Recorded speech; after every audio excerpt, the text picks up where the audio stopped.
Mon mari a bruyamment déclaré qu'il épouserait sa secrétaire de 20 ans. Mes beaux-parents ont heureusement applaudi avec des sourires radieux, me regardant avec moquerie. J'ai immédiatement signé les papiers de divorce sur le champ. Je divorce aujourd'hui. J'épouserai Chloé ici. Cette unique phrase a résonné dans le silence de mort du grand salon de la famille Leclerc dans les banlieues aisées de Paris. Mon mari, Marc, m'a tendu une seule feuille de papier devant le visage avec un sourire suffisant et arrogant. C'était un accord de règlement de divorce déjà signé par lui. À côté de lui se tenait une jeune femme portant un maquillage lourd et voyant qui ne parvenait absolument pas à cacher son manque de classe. Elle pressait sa poitrine contre le bras de Marc, s'accrochant à lui pour la vie. Son nom était Chloé, et elle était la secrétaire de 20 ans de l'entreprise de construction dont Marc était le PDG. C'était une déclaration incroyablement soudaine et complètement égoïste. Normalement, cela pourrait être une scène où une femme entre dans une rage aveugle ou fond en larmes. Mais étonnamment, mon cœur était complètement froid et détaché. Eh bien, félicitations, Marc. C'est une merveilleuse décision. Une jeune et belle épouse est exactement ce que l'héritier de cette famille mérite. Au moment où Marc a fini de parler, mes beaux-parents, Robert et Béatrice, qui étaient assis sur le canapé en cuir, ont esquissé de larges sourires et ont joyeusement commencé à applaudir. Le son sec et creux de leurs applaudissements a résonné misérablement dans l'immense salon. Pendant plus d'une décennie, j'avais dédié ma vie à servir ces gens. Maintenant, ils me regardaient avec des yeux froids et impitoyables, me traitant comme si j'étais quelque chose de sale et me narguaient. « Tu ne nous as pas entendus, Sophie ? Tu n'es plus nécessaire dans cette maison. Une femme qui ne fait que vieillir et ne peut même pas porter d'enfant est une honte pour la famille Leclerc. » Les mots de ma belle-mère étaient empreints d'années de malice profonde. Après avoir subi des traitements de fertilité épuisants, Marc et moi n'avions pas pu concevoir d'enfant. Ils avaient unilatéralement décidé que c'était entièrement de ma faute, m'attaquant et me blâmant constamment à chaque occasion. Oh, merci beaucoup, monsieur et madame Leclerc. Je promets de faire de mon mieux pour soutenir Marc. Chloé ronronna pratiquement, utilisant une voix écœurante de douceur pour flatter mes beaux-parents. Voyant cela, Robert et Béatrice ont plissé les yeux avec une satisfaction absolue et ont hoché la tête. Tu as bien fait, Marc. Tu aurais dû rompre avec une femme sombre comme Sophie il y a longtemps. Exactement. Avec cela, notre famille deviendra sans aucun doute plus brillante et encore plus prospère. Se prélassant dans les éloges de ses parents, Marc a bombé le torse avec fierté. Tu as entendu ça, Sophie ? Tu n'as plus aucune valeur pour cette famille. Voici les papiers et un stylo. Signe-les tout de suite et sors de ma maison. Tout le monde dans cette pièce croyait sincèrement que je crierais, pleurais et les supplierais de reconsidérer.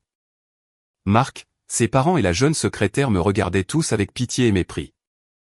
Mais à ce moment-là, ils n'avaient absolument aucune idée. Ils ne savaient pas que ce choix superficiel et stupide serait le déclencheur qui bouleverserait toute leur vie de fond en comble. Ils ne comprenaient pas non plus ce que signifiait vraiment ma perte. Je fixais en silence les papiers du divorce sur l'îlot de la cuisine. Mes yeux tombèrent sur le texte noir imprimé sur le papier blanc et croustillant. Qu'est-ce qui ne va pas ? Tu es tellement choqué que tu ne peux même pas parler ? Marc s'est penché, se moquant de moi. J'ai pris une profonde inspiration et j'ai lentement levé la tête. Il n'y avait pas de larmes dans mes yeux, ni de colère sur mon visage. Au lieu de cela, un léger sourire entendu flottait sur mes lèvres. Sans un instant d'hésitation, j'ai fouillé dans mon sac à main de créateur et j'ai sorti mon stylo plume Mont Blanc préféré. D'un mouvement fluide et impeccable, j'ai rempli mon nom et les informations requises. Mon écriture était audacieuse et entièrement dénuée d'hésitation. Pour finaliser, j'ai fermement apposé ma signature sur la ligne pointillée. Voilà, ça ira. Mon attitude complètement imperturbable et détachée a fait geler les expressions sur les visages de Marc et de sa famille pendant une fraction de seconde. Tout le monde s'attendait à ce que je le supplie de ne pas partir. Au lieu de cela, j'ai simplement glissé calmement le document signé à Marc. Tu es vraiment d'accord avec ça ? Il sera trop tard pour le regretter plus tard, dit Marc, sa voix empreinte d'un mélange de déception et d'irritation. Je l'ai regardé droit dans les yeux et j'ai parlé d'un ton calme et impitoyable. Je ne le regrette pas le moins du monde. En fait, je suis même reconnaissante. Ils ne pouvaient pas comprendre le vrai sens de mes mots à ce moment-là. Le compte à rebours pour que leurs sourires arrogants se transforment en cris de désespoir absolu avait déjà commencé à l'instant même où j'ai remis les papiers. Un étrange silence enveloppa le salon des Leclerc. Mais rapidement, Marc a ricané, arrachant les papiers de ma main comme s'il me volait. H, tu fais juste la dure. Tu n'as de toute façon nulle part où aller. Tu seras de retour ici à pleurer et à supplier en un rien de temps. Marc a fièrement enfermé le document dans son tiroir. Ma belle-mère, manifestement mécontente de mon attitude, a claqué sa tasse de café sur la table et a ricané. Exactement, Sophie. Étant donné que tu as été autorisée à vivre une vie de luxe toutes ces années, grâce aux revenus de Marc. Qu'est-ce que c'est que cette attitude? Tu pourrais au moins offrir un mot de gratitude, tu ne penses pas? Une vie de luxe? Entendre ces mots m'a dégoûté du fond du cœur. Marc et moi nous sommes mariés il y a 15 ans. À l'époque, les bâtisseurs Leclerc, l'entreprise que Marc venait d'hériter de son père, était au bord de la faillite et croulait sous les dettes. Celle qui les a sauvés n'était autre que mon père. Ma famille dirige l'entreprise Générale Durand, une entreprise de construction de taille moyenne très respectée en Île-de-France. Écoutant les supplications de sa fille, mon père a accordé aux bâtisseurs Leclerc de nombreux contrats de sous-traitance lucratifs et leur a même fourni une aide financière. De plus, je n'ai jamais été une simple femme au foyer. J'ai obtenu mon diplôme d'une grande université en architecture et je détiens une licence d'architecte DPLG très convoitée. J'ai rejoint l'entreprise de Marc et j'ai agi comme le véritable chef du département de conception, sacrifiant mon sommeil pour travailler et remportant de nombreux concours de design de haut niveau. La seule raison pour laquelle les bâtisseurs Leclerc, alors en difficulté, ont réussi à devenir le groupe de construction Leclerc proéminent, était grâce à mon expertise en design et au puissant soutien financier de ma famille. Cependant, une fois que l'entreprise s'est remise sur les rails et a atteint une certaine envergure, les attitudes de Marc et de mes beaux-parents ont radicalement changé. Tu n'es qu'une femme. Ne te montre pas trop en public. Je suis le visage de cette entreprise, a déclaré Marc. Il m'a retiré de mon poste au conseil d'administration et m'a publiquement étiqueté comme une simple femme au foyer. Pourtant, en coulisses, il a continué à me confier tous les designs architecturaux cruciaux de l'entreprise et la résolution des problèmes structurels. Mes beaux-parents ont également commencé à me traiter comme une profiteuse, qui ne survivait que grâce à leur fils, me forçant à faire toutes les tâches ménagères et à les servir à la main. Le point de rupture ultime fut le harcèlement incessant concernant nos traitements de fertilité. Une belle-fille qui ne peut même pas nous donner d'enfants n'est qu'un parasite inutile, disait ma belle-mère, m'insultant ouvertement lors des réunions de famille. Marc ne l'a jamais arrêté. Au lieu de cela, il me lançait lui-même des insultes cruelles, disant « La raison pour laquelle tu ne peux pas transmettre ma génétique supérieure est que ton corps est défectueux. » Pendant des années, j'avais enduré toutes les humiliations pour protéger la survie de l'entreprise et notre lien conjugal. Mais aujourd'hui, à cet instant précis, ma patience avait finalement atteint sa limite absolue. J'aurai mes affaires emballées demain matin. Je prendrai tous mes objets personnels et quitterai cette maison, ai-je annoncé doucement. Marc a ricané, comme tu veux. Mais les seules choses que tu es autorisé à prendre de cette maison sont les vêtements et cosmétiques bon marché que tu as achetés toi-même. Tu ne prendras pas un seul meuble ou bijou acheté avec mon argent. C'est parfait. Je n'ai pas besoin d'une seule chose qui pue ta présence, à mes mots. Chloé a laissé échapper un rire moqueur vulgaire. Es-tu sûre de vouloir faire la dure, Sophie? Sortir dans le monde toute seule en tant que vieille dame. Si c'était moi, je pense que je mourrais de solitude. Être rabaissé par une fille de 20 ans m'a fait la regarder avec des yeux pleins d'une véritable tristesse. Merci de votre sollicitude. Mais avant de vous inquiéter pour les autres, vous devriez vraiment vous inquiéter pour votre propre avenir. Vous n'avez clairement aucune idée de la façon dont cette entreprise fonctionne réellement. Excusez-moi. De quoi parlez-vous? Cette entreprise est devenue de premier ordre grâce au talent brut de Marc. Je n'ai pas besoin d'entendre ça de la part de quelqu'un qui ne fait que traîner à la maison toute la journée. Chloé a riposté, son visage devenant rouge vif. Elle croyait sans aucun doute tous les doux mensonges que Marc lui avait racontés. Elle croyait vraiment que Marc était un PDG brillant et qu'elle améliorait sa vie avec un billet de première classe.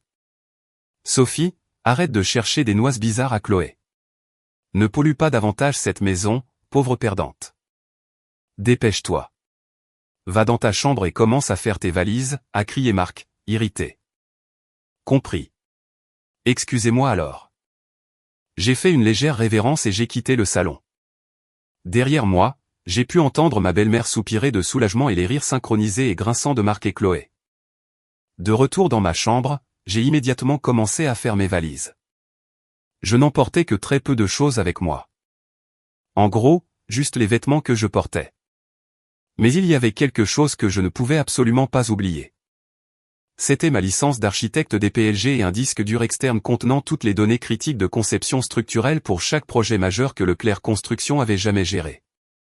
J'avais tout cela sauvegardé sur mon ordinateur portable personnel et sur un serveur cloud privé que je payais moi-même.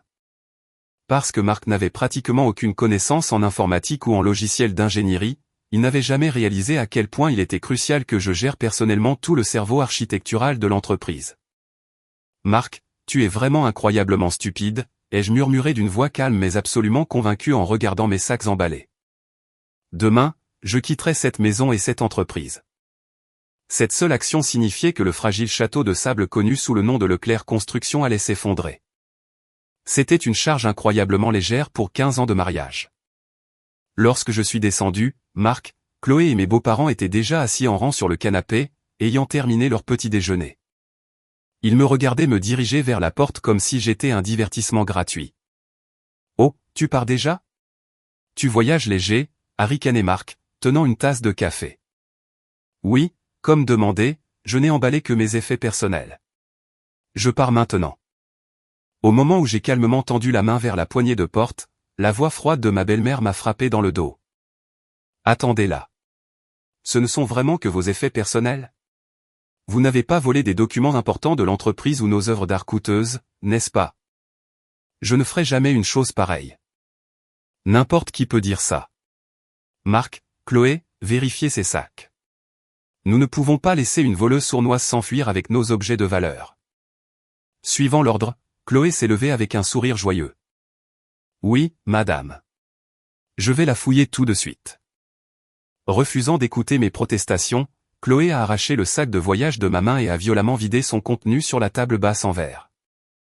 Il en est sorti quelques vêtements de rechange, mes précieux outils de dessin architectural, quelques livres, des documents et quelques clés USB externes. Burk, qu'est-ce que c'est que ça ? Tellement nul. De vieilles règles poussiéreuses et des crayons. Personne n'utilise plus ce truc analogique. Chloé a pointé mes outils de dessin, se tenant le ventre en riant hystériquement. Marc a ricané, regardant mes affaires avec un dédain absolu. Waouh, Sophie, tu gardes encore ces ordures. Ton titre d'architecte agréé n'était vraiment qu'une décoration inutile. De nos jours, tout le travail de conception se fait sur ordinateur. Une ringarde analogique comme toi appartient à la poubelle. Je n'ai pas riposté. J'ai juste laissé leurs insultes m'atteindre en silence. Mon silence a dû faire croire à Marc que je n'avais pas de réponse. S'emportant, il a ramassé l'une des clés USB sur la table. Qu'est-ce que c'est que ça ? Ce ne sont pas des données d'entreprise, n'est-ce pas ? C'est mon portfolio personnel et quelques vieux croquis. Cela n'a rien à voir avec les données opérationnelles de l'entreprise, ai-je répondu platement. Marc a fixé la clé USB un instant, puis l'a jetée sur le parquet et l'a piétinée du talon de sa chaussure, l'écrasant sous son poids. Le bruit sourd du plastique qui craque a résonné dans la pièce. Marc, qu'est-ce que tu fais ? J'ai levé la voix instinctivement et Marc a affiché un sourire diabolique et tordu. Oups. Ma main a glissé. Non, attends. Mon pied a glissé. Ah. Peu importe. Les plans obsolètes que tu dessines sont de toute façon des ordures totalement inutiles pour mon entreprise. Tu devrais me remercier de jeter tes déchets. Exactement, Sophie. À partir de maintenant, Marc et moi dirigerons Leclerc Construction avec les dernières tendances de pointe. Le goût ennuyeux d'une vieille dame ne fera qu'entraver l'entreprise, a vanté Chloé, reposant sa tête sur l'épaule de Marc. Fixant les morceaux écrasés de la clé USB sur le sol, j'ai laissé échapper un soupir profond et lourd. Il ne comprenait vraiment absolument rien. Cette clé USB spécifique contenait les modèles de calcul structurel de base pour l'énorme complexe commercial gratte-ciel qui était actuellement le projet phare de Leclerc Construction. Bien sûr, les données maîtresses étaient stockées en toute sécurité sur mon serveur privé sécurisé, mais la clé physique que Marc venait de casser contenait les ajustements structurels finaux dont ils avaient désespérément besoin avant de commencer la construction. Je vois.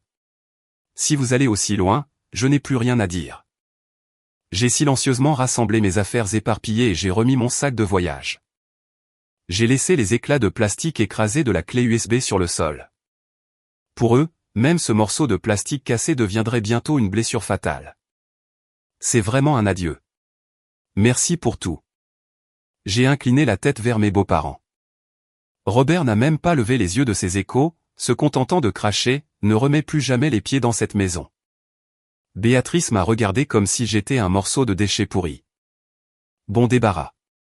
La maison est déjà plus propre.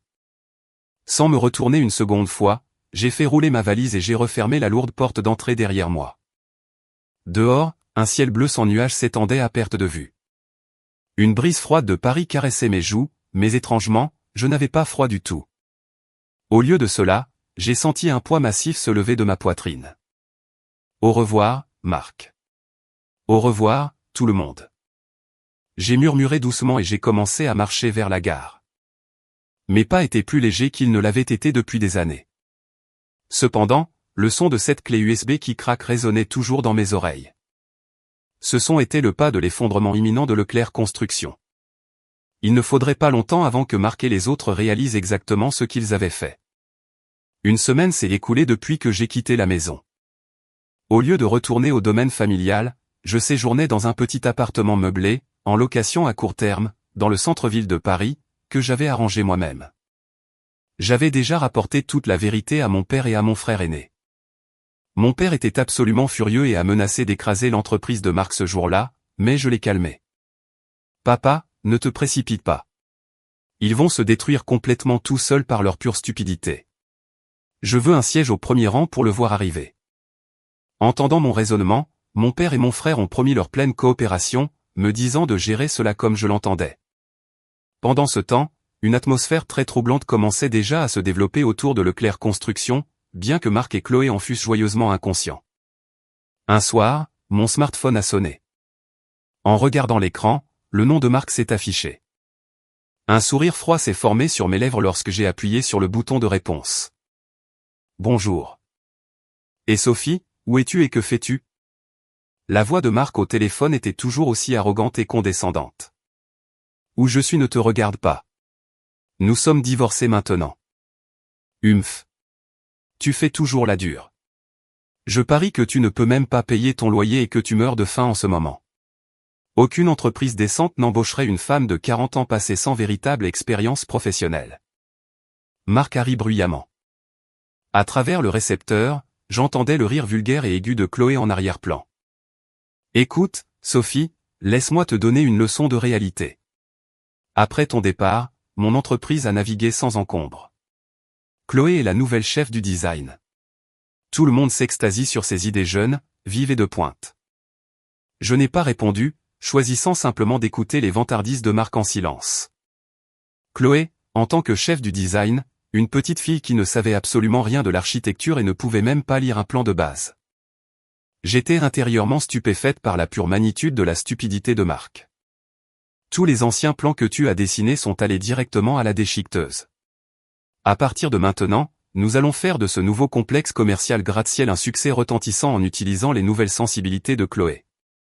Tu n'es qu'une relique inutile du passé. Je vois. Félicitations. Bonne chance avec ça. Quand j'ai répondu d'un ton complètement plat, Marc a semblé agacé de ne pas obtenir la réaction dramatique qu'il voulait. Et, c'est quoi cette attitude? Tu n'es pas jalouse? Peu importe. J'ai décidé de te montrer un peu de pitié. De la pitié? Oui. Si tu te mets à genoux et me supplies de te pardonner maintenant, je pourrais t'embaucher comme femme de ménage. Chloé déteste faire le ménage, donc ça tombe parfaitement. Marc n'avait absolument aucune idée à quel point sa proposition était arrogante et insensée. Dans son esprit, je devais rester une créature pathétique et misérable, placée en permanence sous lui. Eh bien, c'est mieux que de mourir de faim dans la rue parce que tu ne peux pas payer ton loyer. Donner un emploi de femme de ménage à mon ex-femme, je suis vraiment un type généreux. Je refuse, ai-je déclaré fermement. Quoi? Tu comprends même la situation dans laquelle tu te trouves, Marc? Tu ne vois vraiment rien, n'est-ce pas? Tu vas très bientôt découvrir à quel point les données que j'ai emportées étaient importantes. Ah. Quel genre de menace de perdante est-ce?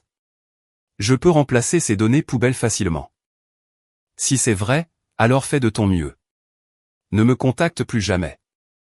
Sur ce, j'ai raccroché le téléphone avant que Marc ne puisse crier un autre mot. J'ai immédiatement bloqué son numéro. Dans la pièce calme, éclairée seulement par la lueur de l'écran, j'ai doucement ouvert mon ordinateur portable. À l'écran se trouvait le rapport d'avancement en temps réel du complexe commercial gratte-ciel que Leclerc Construction avait été contracté pour construire. Ce projet était une entreprise massive.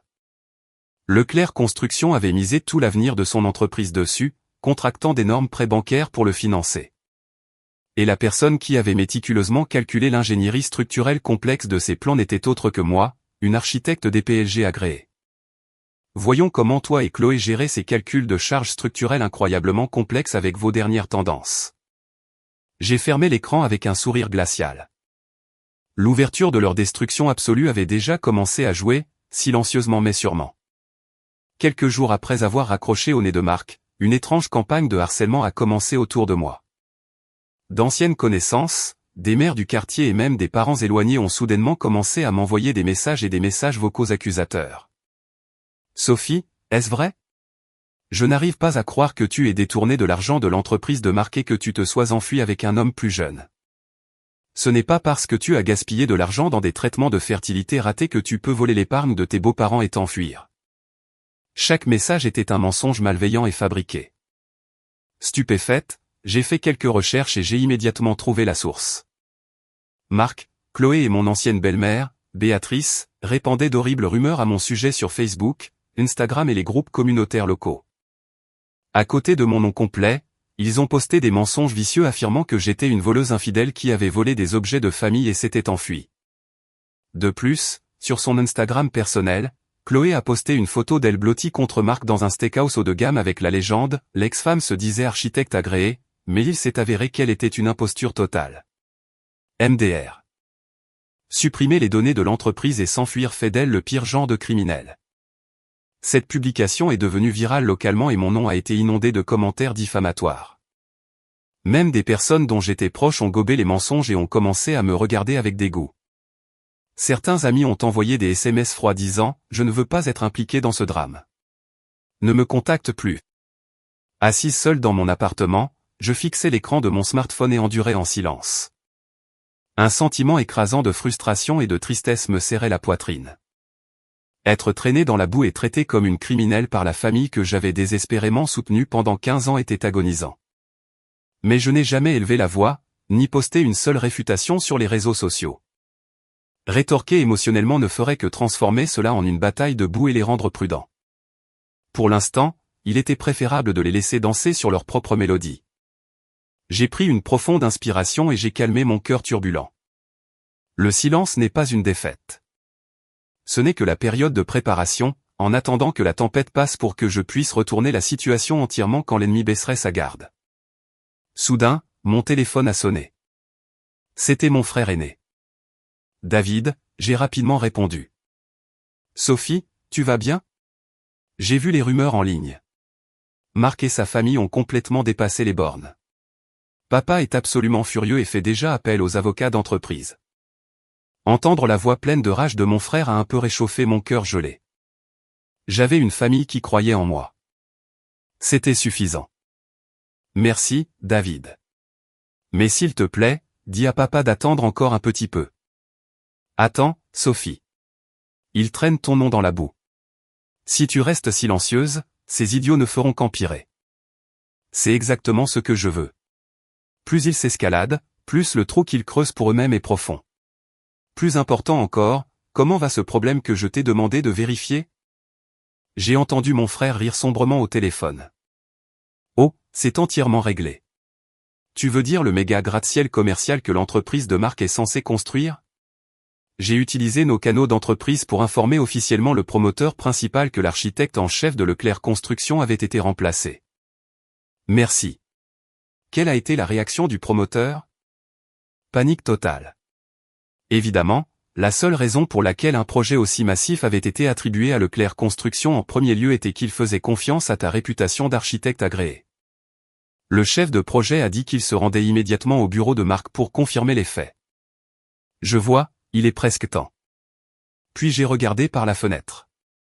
Une pluie froide et misérable avait commencé à tomber du ciel gris et lourd de Paris. Marc et sa famille pensaient probablement m'avoir ruiné socialement et ouvraient le champagne en ce moment même. Mais le fragile château de sable qu'ils avaient construit tremblait déjà violemment à ses fondations. Ils étaient sur le point d'apprendre exactement à quel point j'étais une présence massive. La femme qu'ils avaient jetée comme inutile. Au milieu de la tempête tourbillonnante de diffamation en ligne, j'ai reçu un email très important. Voyant le nom de l'expéditeur, mes yeux se sont agrandis. Arthur Dubois, PDG de Développement Dubois. Il était à la tête de l'énorme société de développement immobilier, agissant comme le client principal du projet de gratte-ciel sur lequel Leclerc Construction misait sa vie. Il était le président de l'une des plus grandes méga-corporations de France, une figure très influente connue dans l'industrie comme un magnate légendaire de l'immobilier. L'email était incroyablement bref. Sophie, j'ai une affaire urgente à discuter avec vous. Pourriez-vous me consacrer un peu de temps aujourd'hui? J'ai immédiatement répondu et me suis dirigé vers le salon VIP d'un hôtel de luxe du centre-ville qu'il avait désigné. Assis tranquillement dans une cabine isolée, buvant du café et portant un costume impeccablement ajusté, se trouvait un homme âgé. C'était Monsieur Dubois. Monsieur Dubois, je m'excuse de vous avoir fait attendre. C'est Sophie. Quand j'ai parlé, Monsieur Dubois s'est immédiatement levé, offrant un sourire chaleureux et accueillant. Sophie, merci d'être venue si rapidement. Asseyez-vous, je vous prie. Dès que nous nous sommes assis, Monsieur Dubois est allé droit au but. Son expression est passée de douce à un regard aigu et sévère d'homme d'affaires impitoyable. J'ai entendu une rumeur selon laquelle vous auriez quitté Leclerc Construction et divorcé de votre mari. Est-ce vrai? Oui. J'ai signé les papiers du divorce et j'ai quitté la maison il y a une semaine. Entendant mes mots, Monsieur Dubois a laissé échapper un soupir lourd et a levé les yeux au plafond. C'était donc vrai. Quel acte de pure stupidité. Cet homme n'a aucune idée de ce qu'il vient de faire. Monsieur Dubois a parlé d'une voix réprimant une profonde colère. En fait, il y avait un secret que ni Marc ni mes beaux-parents ne connaissaient. Je n'étais pas n'importe quel architecte agréé. Dans ma jeunesse, j'avais remporté le grand prix d'un concours d'architecture international très prestigieux et j'étais vénéré comme un génie silencieux parmi les initiés de l'industrie d'élite. Parce que je m'étais retiré des feux de la rampe pour soutenir Leclerc Construction, mon nom était tombé dans l'oubli. Mais de vrais professionnels comme Monsieur Dubois savaient exactement qui j'étais et comprenaient mes véritables capacités. La seule raison pour laquelle Développement Dubois avait attribué un projet de gratte-ciel de plusieurs millions d'euros à une entreprise avec aussi peu de prestige que Leclerc Construction était en raison d'un accord secret selon lequel Sophie Leclerc serait l'architecte en chef. Marc a audacieusement dit à nos chefs de projet qu'il avait conçu tout le projet lui-même. Il a affirmé que vous n'étiez qu'une simple assistante qui l'entravait, alors il vous a renvoyé. Entendant les mots de Monsieur Dubois, j'ai failli éclater de rire. Les mensonges et l'arrogance de Marc avaient atteint un niveau de pure comédie. A-t-il vraiment dit ça? Les calculs structurels de ce bâtiment utilisent un système d'isolation sismique de pointe très complexe. Il n'y a aucune chance que quelqu'un d'autre que moi puisse exécuter correctement ce design. Exactement. Notre département d'ingénierie a été absolument horrifié lorsqu'il a examiné les plans mis à jour soumis par Leclerc Construction. Les calculs structurels au niveau de la base sont complètement erronés. Si nous commencions la construction avec ces plans, le bâtiment s'effondrerait sous son propre poids. Monsieur Dubois a souri froidement. Les dernières tendances que Chloé avait mises en œuvre n'étaient rien de plus que des gribouillis d'amateurs qui défiaient complètement les lois de la physique. Sophie, notre équipe juridique se prépare actuellement à résilier le contrat avec Leclerc Construction pour une rupture de contrat catastrophique et nous exigerons une pénalité de plusieurs millions d'euros. Monsieur Dubois m'a regardé droit dans les yeux et a fait une proposition inattendue, et je voudrais signer un contrat de conception direct avec vous personnellement. Je veux confier tout ce projet à la nouvelle firme d'architectes que vous allez fonder. Qu'en dites-vous? C'était une offre dont je ne pouvais que rêver. Il validait mon véritable talent de la manière la plus élevée possible. Merci, Monsieur Dubois. J'accepterai avec plaisir. J'ai incliné la tête profondément. Cependant, pourrais-je vous demander de retarder l'annonce de notre nouveau contrat encore un petit peu? Oh, pourquoi cela? Monsieur Dubois a incliné la tête avec curiosité. J'ai esquissé un sourire froid et impitoyable. Je veux que Marc et son équipe testent exactement jusqu'où ils peuvent aller avec leurs dernières tendances. Je veux qu'ils ressentent les conséquences de leurs décisions stupides jusque dans leurs os. Comprenant mes intentions, Monsieur Dubois a laissé échapper un rire malicieux. Je vois. Cela semble amusant. Il a hoché la tête fermement. Mon secret s'affûtait tranquillement en l'arme ultime qui plongerait Marc et ses complices directement dans les profondeurs de l'enfer. Quelques jours après ma rencontre avec Monsieur Dubois, le bureau de Leclerc Construction a plongé dans un chaos sans précédent. Et, qu'est-ce que ça veut dire? Pourquoi notre demande de permis de construire a-t-elle été rejetée, a hurlé Marc, se tenant la tête dans les mains à l'intérieur du bureau du PDG. La grande table de conférence était couverte de piles de documents qui avaient été rejetés par le service d'urbanisme de la ville. Le complexe commercial gratte-ciel dans lequel Leclerc Construction investissait toutes ses ressources a vu son permis de construire suspendu en raison de défauts fatals dans les calculs structurels. Ne me crie pas dessus. Je n'en ai aucune idée, a gémi Chloé, fixant ses ongles fraîchement manucurés. J'ai juste dessiné des designs extérieurs mignons et branchés, exactement comme tu me l'as dit, Marc. Pour elle, l'architecture se résumait à savoir si un bâtiment avait l'air joli à l'extérieur. Elle n'avait absolument aucune notion des calculs structurels nécessaires pour soutenir les piliers et les poutres. Tu m'as dit que ce design était parfait. Je pensais que le logiciel de KO calculait automatiquement les limites de charge si on le laissait simplement tourner. Eh bien, l'ordinateur n'arrêtait pas de me donner des messages d'erreur ennuyeux. Alors, j'ai juste ajusté un peu les chiffres pour que les erreurs disparaissent. Tu as ajusté les chiffres? La vision de Marc est devenue complètement noire.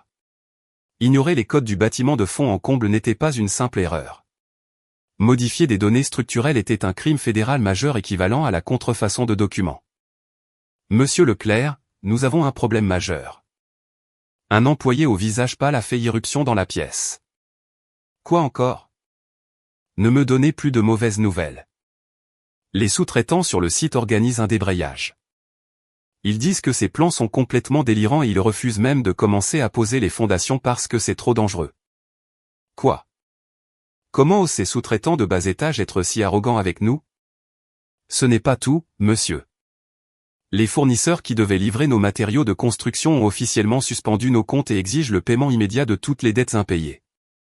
Les sous-traitants et fournisseurs de matériaux de haute qualité qui soutenaient Leclerc Construction ne faisaient affaire avec eux qu'en raison de leur lien profond avec ma famille, l'entreprise Générale Durand. Sachant que Marc m'avait injustement mise dehors et qu'il répandait de viles rumeurs à mon sujet, ils avaient universellement décidé de couper tous les liens avec Leclerc Construction. Bon sang. Pourquoi tous ces gens sans rapport se retournent-ils contre nous? Oh, je sais, c'est elle. Sophie a tiré les ficelles en coulisses. Marc s'est violemment gratté la tête et a saisi son smartphone. Il a essayé de m'appeler, mais il n'a obtenu que la tonalité morte d'un numéro bloqué. Elle a bloqué mon numéro. Elle supprime nos données d'entreprise cruciales, s'enfuit, et maintenant elle fait du lavage de cerveau à nos fournisseurs. Marc, je ne peux vraiment pas pardonner à cette vieille dame arrogante. Chloé a ricané, essayant d'attiser les flammes. Je parie qu'elle se cache chez ses parents. Allons-y et disons-lui le fond de notre pensée. Alimenté par l'instigation de Chloé, les yeux injectés de sang de Marc se sont agrandis et il a hoché la tête furieusement.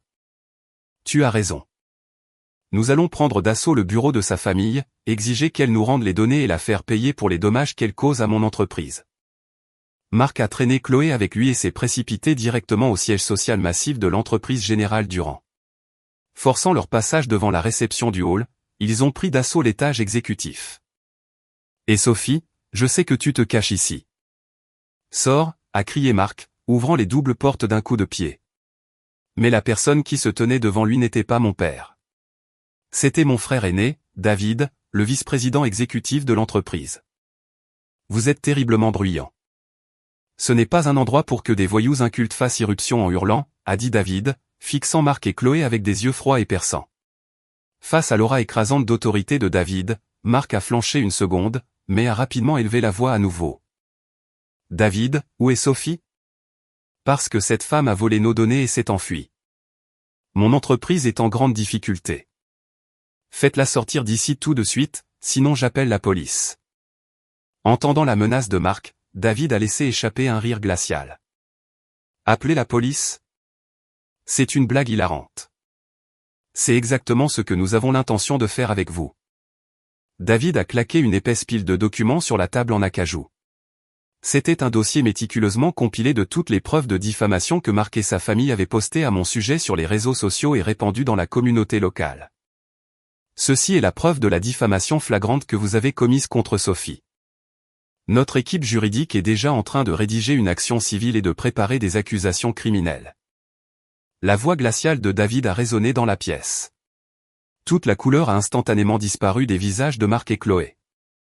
Présenté avec les preuves irréfutables de leur diffamation par mon frère David, le visage de Marc est devenu affreusement pâle, mais toujours aussi têtu. Il a crié de toutes ses forces, « Diffamation ?» Sophie est celle qui a volé nos données d'entreprise en premier parce qu'elle a pris les fichiers maîtres pour les calculs structurels. Tout notre projet de gratte-ciel est à l'arrêt complet. Ne faites pas la victime alors qu'elle est une voleuse. Entendant ces cris ignobles, David a laissé échapper un soupir de profonde pitié. Marc, tu ne comprends vraiment rien, n'est-ce pas? Les données que Sophie a prises sont entièrement sa propriété intellectuelle personnelle. Leclerc Construction n'a jamais possédé de droit permanent d'utiliser ces données. Quoi? C'est impossible. Sophie était une dirigeante de mon entreprise. Toutes les données qu'elle a créées sur un ordinateur d'entreprise appartiennent à l'entreprise. Il est vrai que Sophie était une dirigeante autrefois. Mais qu'en est-il du travail qu'elle a produit pendant la période où vous l'avez injustement retirée du conseil d'administration et forcée à travailler gratuitement sous le couvert d'être une femme au foyer? David a fait glisser un autre document vers Marc. Ceci est l'enregistrement de la firme d'architecture indépendante de Sophie. Depuis que vous l'avez rétrogradé, le travail de conception pour Leclerc Construction a été légalement classé comme un travail externalisé non rémunéré pour sa SARL privée. En d'autres termes, les droits de propriété intellectuelle appartiennent uniquement à Sophie. Vous avez le culot de parler quand vous utilisiez son génie gratuitement sans même signer de contrat. Face à la logique impeccable de David, Marc est resté complètement sans voix. Chloé, terrifiée par le comportement impitoyable de David, a tiré sur la manche de Marc et a chuchoté frénétiquement, « Marc, c'est vraiment grave, n'est-ce pas? Réponds quelque chose. » Tais-toi, David. Tu penses que ce genre de détails juridiques tiendra la route? En plus, l'entreprise Générale Durand est censée être notre soutien financier. Penses-tu vraiment que la famille de Sophie peut s'en tirer en essayant de ruiner mon entreprise? Marc s'est désespérément accroché à sa dernière bouée de sauvetage, le soutien financier de ma famille. Mais les mots suivants de David ont impitoyablement coupé la dernière lueur d'espoir de Marc. Soutien financier. Oh, c'est déjà fini. Quoi? Depuis hier, l'entreprise Générale Durand a officiellement révoqué toutes les garanties financières et le soutien de la dette pour Leclerc Construction. Vous n'êtes plus qu'une petite entreprise autonome en difficulté. Vous n'obtiendrez plus jamais de prêts bancaires supplémentaires. Les mots de David étaient aussi froids qu'une sentence de mort. C'est impossible. Si vous retirez nos garanties financières, nous n'aurons plus le capital nécessaire pour continuer à construire le complexe commercial. Mon entreprise fera faillite. Marc a commencé à trembler violemment, s'effondrant finalement sur ses genoux sur le tapis. Attends, Marc, qu'est-ce que tu veux dire par faire faillite? A hurlé Chloé. Pas question. Je refuse absolument d'être la femme d'un PDG en faillite. Tu m'as promis que nous vivrions dans un pantouse de luxe et que nous conduirions des voitures de sport. Tu m'as menti. Tais-toi. C'est entièrement ta faute si tu as gâché les plans de Sophie parce que tu voulais un extérieur mignon. Excuse-moi. Ne me blâme pas pour ça. La seule raison pour laquelle cela s'est produit est que tu es un patron pathétique et inutile. Les deux, qui s'étaient affectueusement accrochés l'un à l'autre quelques instants auparavant, ont commencé à se crier dessus et à se déchirer en plein milieu du bureau exécutif. Les regardant, David a appelé la sécurité d'une voix monotone. Allez régler votre querelle d'amoureux ailleurs. Sécurité, mettez ces deux-là dehors. Oui, monsieur. Saisis sous les bras par deux gardes de sécurité massifs, Marc et Chloé ont été humiliés et traînés hors du bureau, donnant des coups de pied et hurlant tout le long. Plus tard ce soir-là, une enveloppe rouge livrant le coup fatal final est arrivée au bureau du PDG de Leclerc Construction. C'était un avis officiel de résiliation de contrat et une demande de pénalité de 3 millions d'euros envoyée par Développement Dubois. En regardant le document juridique, Marc a été plongé dans un désespoir si profond qu'il a versé des larmes de sang pur. La facture de pénalité de 3 millions d'euros de développement du bois a déclenché un enfer de panique à l'intérieur du bureau de Leclerc Construction. 3 millions ? 3 millions d'euros ? Où diable notre entreprise est-elle censée trouver une telle somme d'argent ? Robert, mon ancien beau-père, a hurlé à plein poumon, le visage violet de rage, serrant la facture de ses mains tremblantes. Marc, explique ça. Pourquoi une corporation massive annule-t-elle notre contrat ? Tu as dit que ce projet était parfait. Béatrice a secoué les épaules de Marc comme une folle. Son ancienne arrogance avait disparu sans laisser de traces. Je ne sais pas. Développement du bois nous a embauchés parce qu'ils respectaient nos capacités. Mais dès que Sophie divorce de moi, ils changent leur fusil d'épaule. Marc a renversé une pile de dossiers, hurlant. Dans son esprit délirant, il croyait toujours que ma famille les pressurisait injustement dans l'ombre. Oh, Marc. Chloé a parlé timidement. Elle serrait fort son sac à main de créateur. Qu'est-ce qu'il y a, Chloé ? Tu as quelque chose à dire, toi aussi ? Je pense que je vais démissionner de cette entreprise. Si une jeune fille comme moi reste dans une entreprise avec 3 millions d'euros de dettes, toute ma vie sera ruinée. Alors, voici ma lettre de démission. Au revoir. Chloé a laissé tomber un morceau de papier sur le bureau et a essayé de s'enfuir par la porte. Mais Marc n'était pas sur le point de la laisser partir. Il lui a violemment attrapé le bras et l'a tiré en arrière. Où crois-tu aller ? Comment oses-tu dire ça ? C'est toi qui as trafiqué les données structurelles et fait rejeter nos permis. Tu partages la responsabilité de ça. Tu vas en enfer avec moi. Aïe. Lâche-moi, sale fou. Je n'étais avec toi que parce que tu étais un PDG riche. Je n'ai rien à voir avec les dettes de ton entreprise en faillite. Chloé a crié, son visage devenant rouge vif alors qu'elle repoussait sa main. Leur romance écœurante de douceur était complètement morte, remplacée par deux animaux et essayant désespérément de se rejeter la faute. Taisez-vous, tous les deux. Vous vous ridiculisez. La voix tonitruante de Robert les a finalement fait taire. Il a laissé échapper une lourde respiration et s'est enfoncé profondément dans le canapé. Sa posture semblait soudainement 10 ans plus vieille. Marc, est-ce que Sophie était vraiment celle qui faisait toute la conception architecturale de ce bâtiment ? Marc a perdu la voix et s'est tu. Réponds-moi, Marc. Tous les plans que tu as affirmé avoir dessinés ont-ils été réellement faits par Sophie en coulisses ? Béatrice a finalement commencé à réaliser la vérité. La gloire que Leclerc Construction avait connue jusqu'à présent n'était jamais due au talent de Marc. Elle était entièrement bâtie sur le génie de Sophie. Oui, c'est ça. Elle a dessiné les plans et fait tous les calculs structurels. Je les ai juste soumis sous mon nom. Marc a finalement confessé. Entendant ces mots, Béatrice s'est effondrée sur le sol. Oh mon Dieu, nous avons jeté un trésor absolu. C'est ça. Nous devons nous excuser auprès de Sophie. C'est une fille calme et douce. Si nous nous inclinons et demandons sincèrement pardon, je suis sûr qu'elle reviendra et arrangera les plans pour nous. Les yeux de Béatrice ont brillé comme si elle venait de trouver son sauveur. C'était un processus de pensée tragiquement superficiel, entièrement axé sur leur propre commodité.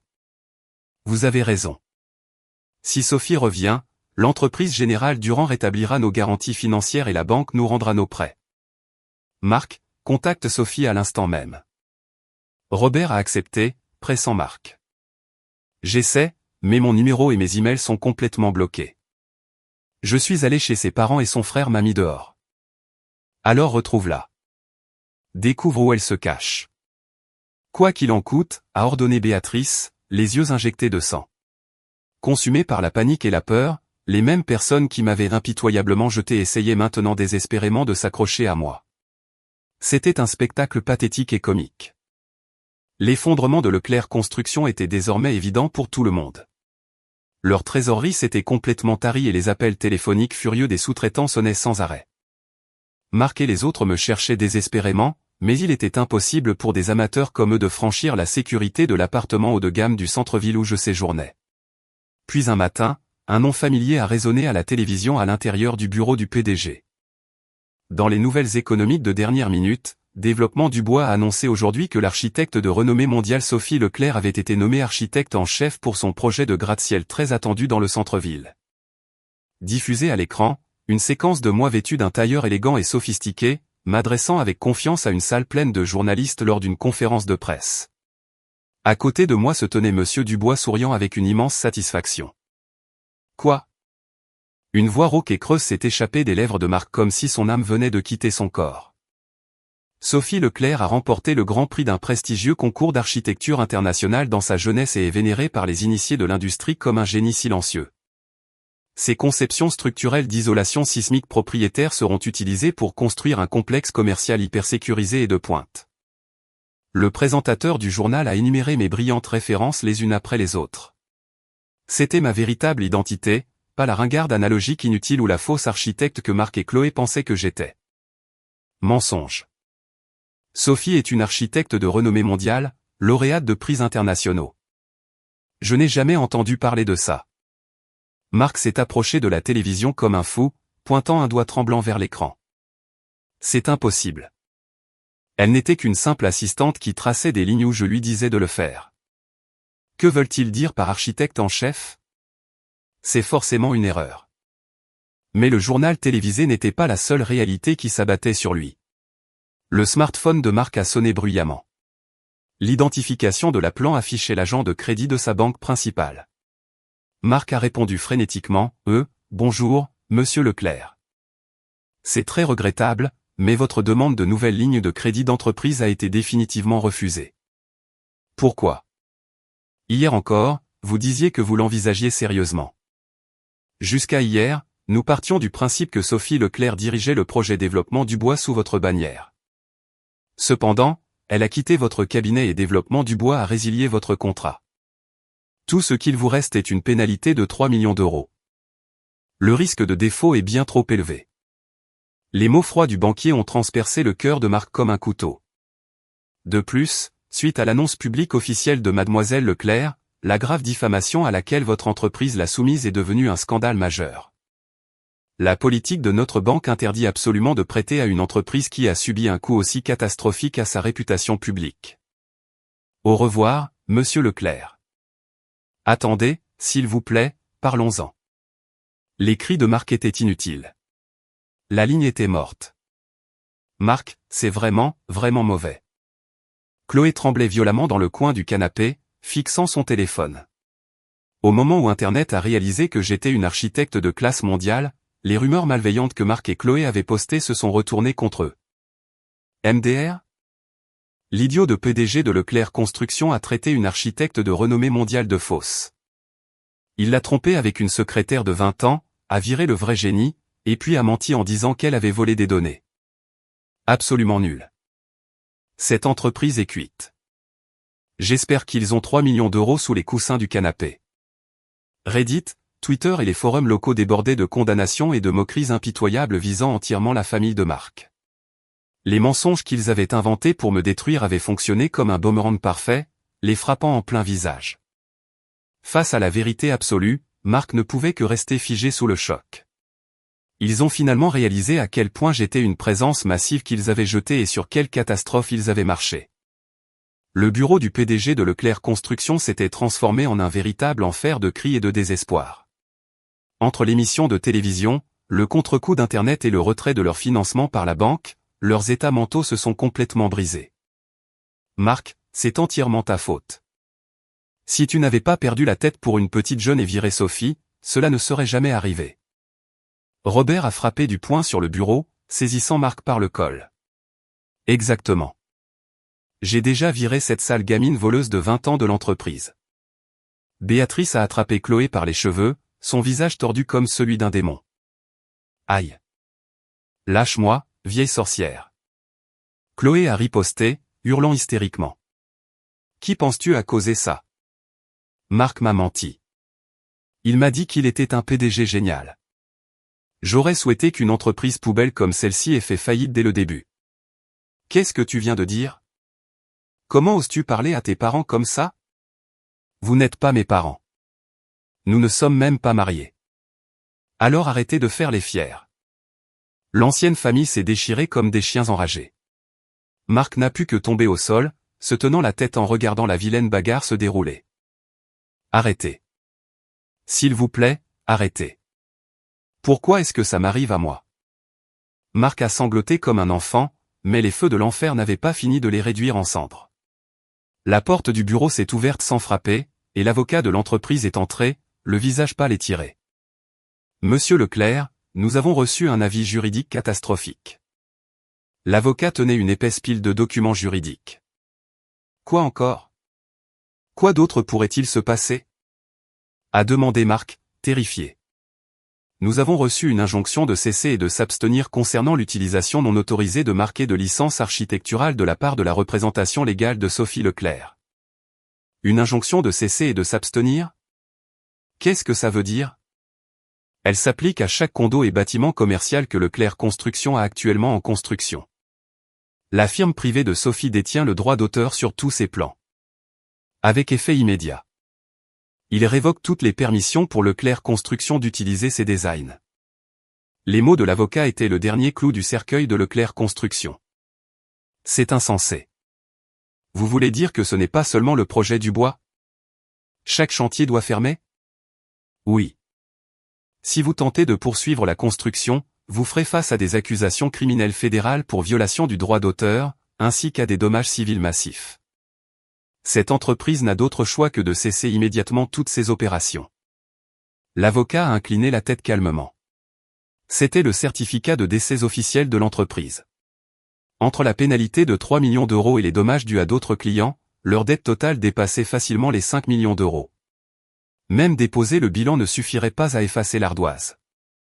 C'était une dette insurmontable et écrasante. Ah. Robert a soudainement serré sa poitrine et s'est effondré sur le canapé. Robert, reste avec moi. Béatrice a hurlé. Le bureau était dans un état de chaos absolu, mais au milieu de la folie, une lueur d'espoir folle et désespérée a vacillé dans les yeux de Marc. Sophie, j'ai juste besoin de voir Sophie. Marc a murmuré à lui-même, se levant avec difficulté. Sophie est calme et facile à manipuler. Peu importe à quel point je la traitais horriblement, elle le prenait toujours en silence et me soutenait. Elle m'aimait vraiment. Le cerveau de Marc a désespérément commencé à réécrire l'histoire pour s'adapter à ses besoins. Si je me présente en personne, me mets à genoux et pleure, lui disant que je ne peux pas vivre sans elle, je sais qu'elle me pardonnera. Alors l'entreprise et ma vie redeviendront normales. Marc, est-ce vrai? Sophie nous pardonnera-t-elle vraiment? Béatrice a regardé son fils avec des yeux suppliants. Oui, elle le fera. C'est le genre de femme qu'elle est. Je vais la voir tout de suite. Les yeux injectés de sang de Marc ont brillé alors qu'il se précipitait hors du bureau, complètement inconscient qu'il était sur le point de commettre le dernier acte stupide qui mettrait fin à sa vie telle qu'il la connaissait. À l'intérieur de la salle de conférence exécutive au dernier étage du siège de développement Dubois, je finalisais les détails du nouveau projet aux côtés de Monsieur Dubois et de mon frère David. Brillant, Sophie. Avec ce nouveau design d'isolation sismique, le bâtiment ne sciera même pas lors d'une catastrophe majeure. C'est exactement la structure idéale que notre entreprise recherchait, a loué Monsieur Dubois, examinant mes plans. Juste à ce moment, les lourdes portes en acajou de la salle de conférence se sont violemment ouvertes. Sophie, je sais que tu es là, Sophie. Haletant lourdement, les cheveux en bataille, Marc a fait irruption dans la pièce, ayant forcé son passage à la réception. Juste derrière lui se trouvait sa mère, Béatrice, l'air tout aussi dérangé. Quel est le sens de tout cela? Où est la sécurité? A aboyé Monsieur Dubois, profondément offensé. Mais Marc a complètement ignoré Monsieur Dubois. Il s'est dirigé droit vers moi et s'est effondré à genoux. Sophie, s'il te plaît. J'avais tort. J'ai besoin de toi. Je te supplie. Reviens vers moi. Marc est tombé à genoux et s'est accroché à mes jambes, sanglotant et suppliant. L'homme qui me regardait autrefois de haut comme un insecte rampait maintenant piteusement à mes pieds. Il a raison, Sophie. J'avais tort, moi aussi. J'ai déjà viré cette sale gamine voleuse de 20 ans de l'entreprise. Tu es la seule belle-fille pour cette famille. S'il te plaît, reviens et aide-nous à payer cette pénalité de 3 millions d'euros. Béatrice a jeté toute sa fierté et a essayé de me prendre les mains. Je me suis reculé en silence, évitant sa sale poignée. J'ai regardé leur exhibition pathétique avec des yeux aussi froids que la glace, sans prononcer un seul mot. Sophie, tu m'aimes toujours, n'est-ce pas? Nous avons été mariés pendant 15 ans. Tu peux pardonner une petite erreur. Tu es si gentille. Tu as toujours protégé ma fierté, n'est-ce pas? Marc était entièrement inconscient de sa propre hypocrisie délirante. Entendant ces mots pathétiques, j'ai finalement ouvert la bouche. Marc, tu souffres vraiment d'une illusion désespérée. À mon ton glacial, les épaules de Marc ont tressailli et il a levé les yeux. Je ne t'ai jamais aimé. Je ne suis resté avec toi et ne t'ai montré un brin de pitié que parce que ta pure stupidité était presque tragique. Quoi? Tu m'as traité de défectueuse et m'as entièrement blâmé pour notre incapacité à avoir des enfants. Tu n'as pas oublié ça, n'est-ce pas? J'ai fouillé dans mon sac, j'ai sorti une vieille enveloppe scellée et je l'ai claquée sur la table juste devant lui. Qu'est-ce que c'est? Ce sont les résultats officiels des tests de la clinique de fertilité où tu m'as forcé à aller quand nous nous sommes fait tester ensemble. J'étais parfaitement saine. Il n'y avait absolument rien qui n'allait pas chez moi. Les mains tremblantes, Marc a déchiré l'enveloppe et a sorti le rapport médical. Ses yeux se sont posés sur un diagnostic spécifique mis en évidence en encre rouge. Faible nombre de spermatozoïdes. C'est mon. C'est ça. La raison pour laquelle nous ne pouvions pas avoir d'enfant n'était jamais moi. C'était toi. Tu étais physiquement incapable d'engendrer un enfant depuis le tout début. Tout le sang a quitté le visage de Marc. Béatrice s'est penchée pour lire le document et a haleté. Non, c'est un mensonge, sa voix s'est complètement brisée. Pour protéger ton fragile ego masculin, j'ai gardé cela secret pendant des années. Peu importe à quel point tu m'insultais, j'ai pris le blâme pour que tu ne te sentes pas moins homme. J'ai regardé Marc avec un sourire impitoyable. Mais tu as piétiné toute ma gentillesse, tu m'as trompé avec une femme plus jeune, tu m'as traité d'inutile et tu m'as mise dehors, tout cela sans jamais réaliser que c'était toi le véritable défectueux. Ce fut le coup de grâce impitoyable qui brisa complètement et absolument la fierté de Marc en tant qu'homme. La vérité qu'il était infertile, que c'était entièrement sa faute, et que je l'avais silencieusement couvert tout ce temps. Marc a fixé le rapport médical, la bouche ouverte comme une coquille vide dont l'âme avait été arrachée, les dents claquant de manière incontrôlable. Mensonge. C'était ma faute. C'est forcément une erreur. Sophie, tu as forgé ça pour me ruiner, n'est-ce pas? A hurlé Marc comme un fou, refusant d'accepter la réalité. Mais Béatrice, ayant lu le rapport clinique officiel, s'est effondrée sur le sol sous le choc pur. Marc, il y a le sceau officiel de l'hôpital. Ça ne peut pas être. La lignée de la famille Leclerc se termine ici. Elle a levé les yeux au plafond, versant des larmes de désespoir absolu. Elle m'avait harcelé sans relâche, me traitant de femme inutile qui ne pouvait pas porter un héritier. Réaliser que la cause profonde de sa misère était son fils bien-aimé. Le karma avait complètement écrasé son âme. Mais ma vengeance n'était pas encore terminée. Mon frère David s'est penché en avant et a laissé tomber une autre pile de dossiers beaucoup plus épaisse devant eux. Marc, tes mensonges ne se limitent pas à ta vie personnelle. Dans le monde des affaires, tu as commis des crimes fédéraux massifs. Aux mots impitoyables de David, le corps de Marc s'est raidi de terreur. Crime? De quoi parlez-vous? J'ai géré mon entreprise honnêtement. Honnêtement, vous avez du culot. Ceci est un audit financier médico-légal mené par notre équipe comptable et des avocats d'entreprise de premier ordre. Il détaille chaque dépense non autorisée de Leclerc Construction. David a pointé la première page. Vous avez illégalement détourné des sommes massives de fonds d'entreprise, spécifiquement des prêts bancaires garantis par l'entreprise Générale Durand pour votre usage personnel. L'acompte pour le condo de luxe que vous avez acheté à votre secrétaire Chloé, la voiture de sport, des dizaines de sacs de créateurs. Vous avez tout facturé comme opération d'entreprise. De plus, notre enquête montre que vous avez détourné des fonds pour dépenser avec plusieurs autres femmes par le passé. Le montant total des fonds volés que nous avons confirmé jusqu'à présent dépasse 1,2 million d'euros. Marc a cessé de respirer, entièrement paralysé par les mots de David. C'est un cas flagrant de fraude d'entreprise et de détournement de fonds. Nous avons déjà déposé une plainte pénale auprès de la police de Paris et du FBI, et ils ont accepté l'affaire. Vous voulez dire que je vais être arrêté? La voix de Marc s'est brisée de terreur. Exactement.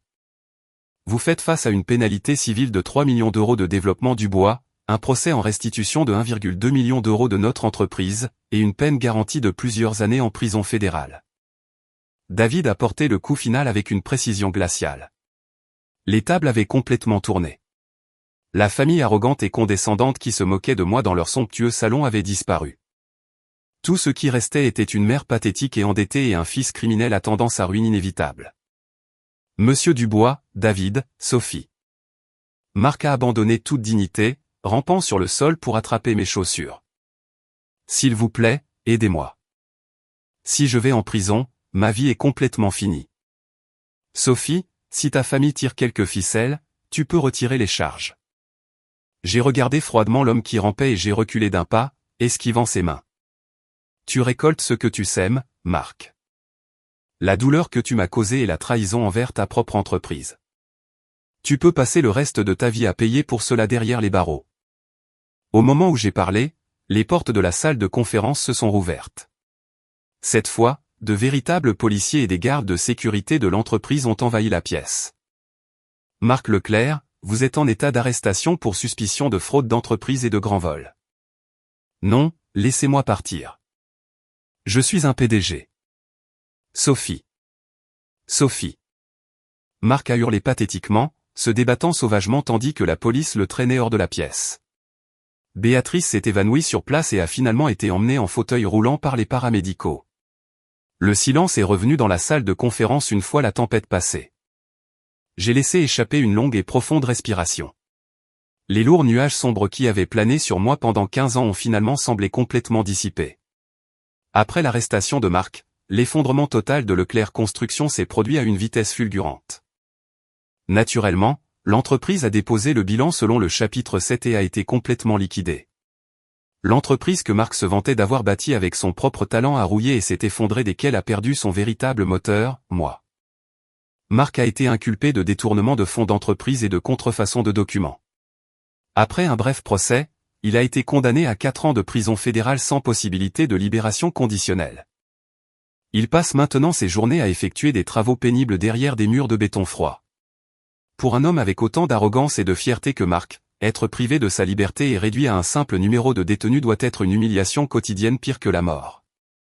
Le choc de la faillite et de l'arrestation de son fils a détruit la santé de Robert. Lui et Béatrice ont été contraints de saisir la MC Mansion où ils avaient vécu pendant des décennies. Laissés avec des montagnes de dettes, ils dépendent maintenant de l'aide sociale et de maigres chèques de sécurité sociale, vivant tranquillement dans un complexe d'appartements sociaux exigus et délabrés. Si seulement nous avions encore Sophie. Si seulement nous ne l'avions pas mise dehors, murmure Béatrice à elle-même chaque jour dans ce sale appartement, pleurant sans fin. Elle me traitait autrefois fièrement de parasite devant tous nos proches, mais maintenant ces mêmes proches ont coupé tous les liens avec elle. Pas une seule personne n'est prête à lui tendre la main. Le karma est vraiment absolu. Quant à Chloé, la secrétaire qui cherchait à améliorer sa vie en tant qu'épouse du PDG, son sort fut tout aussi misérable. Le condo de luxe, la voiture de sport et les sacs de créateurs qu'elle avait reçus ont tous été saisis par les autorités comme des actifs achetés avec des fonds détournés. De plus, les syndics de faillite de Leclerc Construction l'ont frappé d'un procès en responsabilité civile massif, l'ensevelissant sous une montagne de dettes insurmontables. Parce que son visage et son vrai nom avaient été largement exposés lors du contre-coup viral d'Internet, Chloé est devenue complètement inemployable dans le monde de l'entreprise. La rumeur veut que pour payer ses dettes stupéfiantes, elle travaille maintenant de nuit à des salaires minables dans des bars miteux, vivant dans une pauvreté absolue juste pour survivre au jour le jour. Sortir dans le monde toute seule en tant que vieille dame. Je pense que je mourrais de solitude. L'insulte qu'elle m'avait autrefois lancée s'était retournée contre elle pour détruire sa propre vie. Quant à moi, j'ai lancé avec succès ma propre firme d'architecture, Sophie Leclerc Design. Grâce au succès massif du projet de gratte-ciel avec développement du bois, ma firme a immédiatement décollé. Les médias ont salué mon retour comme la résurrection d'un génie, et les commandes de haut niveau ont afflué. Mon bureau bourdonne d'énergie chaque jour. L'entreprise de ma famille, l'entreprise Générale Durand, a formé une alliance exclusive avec ma firme, leur permettant d'obtenir encore plus de contrats haut de gamme et de passer d'une puissance régionale à une entreprise nationale. Je suis si heureux pour toi, Sophie. tu es enfin revenu à ta place, a dit David, levant sa tasse de café avec un sourire fier sur la terrasse de notre nouveau bureau. Oui, merci beaucoup, David. Je sais que je t'ai causé beaucoup d'inquiétudes, à toi et à papa, mais je suis enfin capable de vous rembourser tous les deux. J'ai levé les yeux vers le ciel bleu clair, un sourire sincère se répandant sur mon visage. Ces jours sombres à endurer l'humiliation dans ce salon froid semblaient appartenir à une autre vie. J'avais repris le contrôle total de ma propre vie. Ceux qui m'avaient trahi et méprisé avaient sombré au fond de l'enfer, et je commençais tout juste à déployer mes ailes, m'envolant vers des sommets qu'ils ne pourraient jamais rêver d'atteindre. 3 ans se sont écoulés. Au cœur du centre-ville de Paris, un gratte-ciel à la pointe de la technologie, a coupé le souffle, a enfin révélé sa forme achevée. Sa façade en verre élégante reflétait magnifiquement le ciel bleu et les nuages blancs. Le bâtiment a été nommé Tour Céleste. J'étais l'architecte en chef et l'entreprise Générale Durand s'est occupée de la construction. C'était le plus grand chef-d'œuvre de ma vie jusqu'à présent. Aujourd'hui, c'était la grande cérémonie d'inauguration. L'immense hall était rempli de centaines de politiciens, de magnats des affaires et de poids lourds du monde architectural. Le lieu bourdonnait d'excitation, rempli de personnes en robes élégantes et en costumes impeccables. Félicitations, Sophie. Votre design était absolument impeccable. Ce bâtiment sera le nouveau repère de notre entreprise, non, de cette ville. Monsieur Dubois, l'hôte de l'événement, a levé sa coupe de champagne avec un sourire chaleureux. Merci, Monsieur Dubois. Je n'oublierai jamais que vous avez cru en mon talent et que vous m'avez donné cette incroyable opportunité. J'ai salué profondément. Absurdité. J'ai simplement investi dans un véritable génie. J'ai hâte de voir tout ce que vous accomplirez ensuite. Monsieur Dubois a hoché la tête avec fierté. Pour l'événement principal, je suis monté sur le podium pour prononcer mon discours. Un projecteur m'a éclairé et les yeux de toutes les personnes présentes dans la salle se sont tournés vers moi. J'ai ajusté le microphone et j'ai lentement regardé la foule. Au premier rang, j'ai vu mon père, les larmes de joie aux yeux. À côté de lui se tenait mon frère, David, la poitrine bombée de fierté. J'ai pris une inspiration et j'ai parlé doucement, mais avec une immense puissance. La Tour Céleste utilise la technologie d'isolation sismique la plus avancée au monde. Peu importe la violence de la tempête, peu importe la violence du tremblement de terre, ce bâtiment ne sciera jamais. Le public a écouté en silence attentif. Mais ce principe ne s'applique pas seulement à l'architecture, il s'applique aussi à nos vies. Dans la vie, des tempêtes violentes inattendues nous frapperont. Nous pouvons être trahis par ceux en qui nous avons confiance, perdre tout ce qui nous est cher et nous retrouver seuls dans le noir absolu. J'ai repensé à la situation dans laquelle j'étais autrefois. Le jour où j'ai été soumise à une cruauté égoïste dans un salon froid et forcée de partir seule dans le monde. Cependant, si votre fondation interne est solide, vous ne vous effondrerez jamais vraiment. Une famille qui croit en vous, des collègues qui vous soutiennent, et votre propre fierté inébranlable. Tant que vous avez cela, vous pouvez reconstruire. Vous pouvez vous relever et construire un avenir encore plus grand et plus beau. Au moment où mon discours s'est terminé, des applaudissements tonitruants ont éclaté dans toute la salle.